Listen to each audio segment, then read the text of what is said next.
Bismillahirrahmanirrahim. Assalamualaikum warahmatullahi wabarakatuh. Alhamdulillahirabbil alamin wa bihi nasta'in wa ala umuri dunya waddin wassalatu wassalamu ala asyrofil anbiya'i wal mursalin wa ala alihi wa sahbihi ajmain amma ba'du. Laqad qala Allahu ta'ala fil Qur'anil karim wa huwa asdaqul qailin. A'udzu billahi minasyaitonir rajim. Bismillahirrahmanirrahim. Wa qala an-nabiyyu sallallahu alaihi wasallam. Pertama-tama yang saya hormati dan saya cintai kepada Ibu dosen Ibu Dia Rizky Agustin, yang mudah-mudahan Allah sehatkan badannya, amin. Allah panjangkan umurnya, amin. Allah lancarkan segala urusannya, amin amin ya rabbal alamin. Dan kepada teman-teman yang menonton video kami, jangan lupa like, komen, dan subscribe. Kami kelompok terakhir akan menjelaskan tentang pengelolaan manajemen kelas. Yang pertama itu yang akan menjelaskan pengertian manajemen pengelolaan kelas itu saya pribadi yang bernama Dewi Supartini, dan yang kedua faktor manajemen pengelolaan kelas, dan yang ketiga dan keempat akan dijelaskan oleh saya, Siti Nurul Mukarramah, akan menjelaskan tentang tujuan manajemen pengelolaan kelas dan prinsip manajemen pengelolaan kelas. Yang pertama itu pengertian manajemen pengelolaan kelas. Pengelolaan adalah proses yang memberikan pengawasan pada semua hal yang terlibat dalam pelaksanaan kebijakan dan pencapaian tujuan. Kelas dalam arti yang sempit adalah ruangan yang dibatasi oleh 4 dinding tempat sejumlah siswa berkumpul untuk mengikuti proses belajar mengajar. Jadi pengertian pengelolaan kelas adalah upaya yang dilakukan guru dalam mengelola anak didiknya di kelas dengan menciptakan atau mempertahankan suasana atau kondisi kelas yang mendukung program pengajaran dengan tujuan menciptakan dan mempertahankan kondisi yang optimal, sehingga diharapkan proses mengajar dapat berjalan secara efektif dan efisien, sehingga tercapai tujuan pembelajarannya. Yang kedua, faktor manajemen pengelolaan kelas. Itu ada 3. Yang pertama itu dari faktor lingkungan, yang kedua itu dari kondisi sosio-emosional, yang ketiga itu dari kondisi organisasional. Yang pertama itu faktor lingkungan fisik.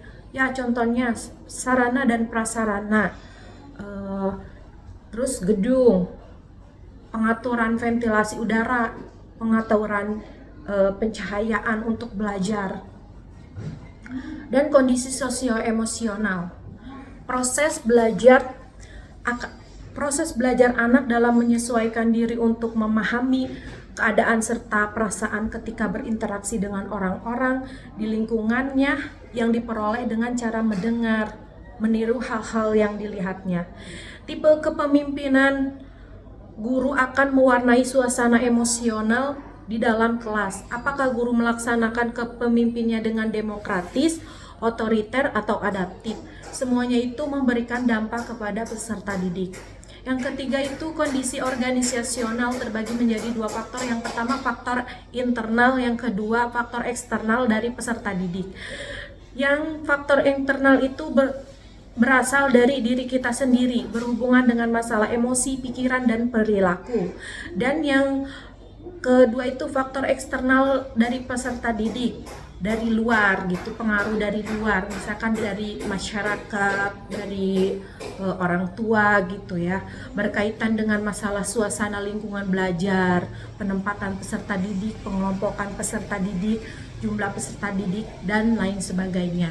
Dan yang ketiga akan dijelaskan oleh Siti Nurul Mukarramah. Ya, saya akan menjelaskan tentang tujuan manajemen pengelolaan kelas. Tujuan manajemen pengelolaan kelas itu ada 3. Yang pertama, agar pembelajaran dapat dilaksanakan secara optimal, sehingga tujuan pembelajaran tercapai secara efektif dan efisien. Yang kedua, untuk mendapat kemudahan memantau kemajuan siswa dalam pembelajarannya selama di kelas. Dalam pengelolaan kelas, guru mudah untuk melihat dan mengamati kemajuan atau perkembangan yang dicapai oleh siswa, terutama siswa yang tergolong lamban dalam belajar.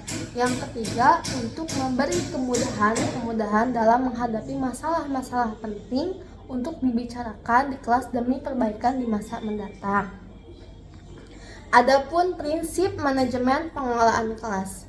Prinsip-prinsip manajemen pengelolaan kelas itu ada 5. Yang pertama, hangat dan antusias. Yang kedua, tantangan. Yang ketiga, bervariasi. Yang keempat, keluasan. Dan yang kelima, penanaman disiplin diri. Hangat dan antusias. Hangat dan antusias dapat memberi suasana kelas yang menyenangkan. Salah satu syarat bagi terciptanya kegiatan belajar mengajar yang optimal. Jika kelas mempunyai rasa hangat dan antusias, maka belajar mengajarnya pun akan terasa lebih hidup dan amat menyenangkan. Dan belajarnya pun bisa menjadi efektif dan efisien.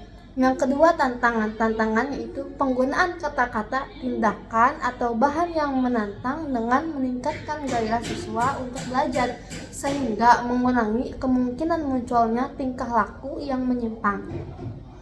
Yang ketiga, bervariasi. Bervariasi yaitu penggunaan alat atau media gaya dan interaksi belajar mengajar yang bervariasi merupakan kunci tercapainya pengelolaan kelas yang efektif dan menghindari dari kejenuhan.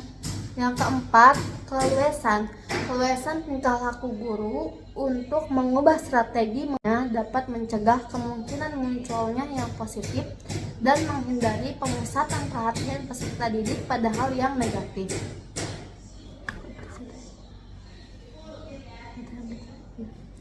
Jadi kesimpulannya adalah pengelolaan kelas didefinisikan sebagai serangkaian tindakan yang dilakukan guru dalam upaya menciptakan kondisi agar kelas proses belajar mengajar dapat berjalan sesuai dengan tujuannya. Adapun tindakan-tindakan yang perlu dilakukan guru dalam menciptakan kondisi kelas adalah melakukan komunikasi dan hubungan interpersonal antara guru dan siswa secara timbal balik dan efektif, selain melakukan perencanaan atau persiapan pengajaran. Keberhasilan manajemen kelas dalam memberikan dukungan terhadap pencapaian tujuan pembelajaran dipengaruhi oleh berbagai faktor antara lain lingkungan fisik, kondisi sosioemosional, dan kondisi organisasional. Tujuan manajemen pengelolaan kelas adalah agar pembelajaran dapat dilaksanakan secara optimal untuk mendapatkan kemudahan-kemudahan memantau kemajuan siswa dalam pembelajarannya, sehingga selama di kelas itu memberi kemudahan dalam mengangkat masalah-masalah penting untuk dibicarakan di kelas demi perbaikan pengajaran pada masa mendatang. Demikian isi presentasi kami kali ini. Semoga apa yang kami sampaikan dapat bermanfaat bagi kita semua. Jika ada kekurangan mohon dimaafkan karena kesempurnaan sungguh hanya milik Allah. Burung dara cendrawasih. Cakep, cari dulu di Papua. Cukup sekian dan terima kasih. Semoga bermanfaat untuk kita semua. Wabillahi taufiq wal hidayah. Wassalamualaikum warahmatullahi wabarakatuh.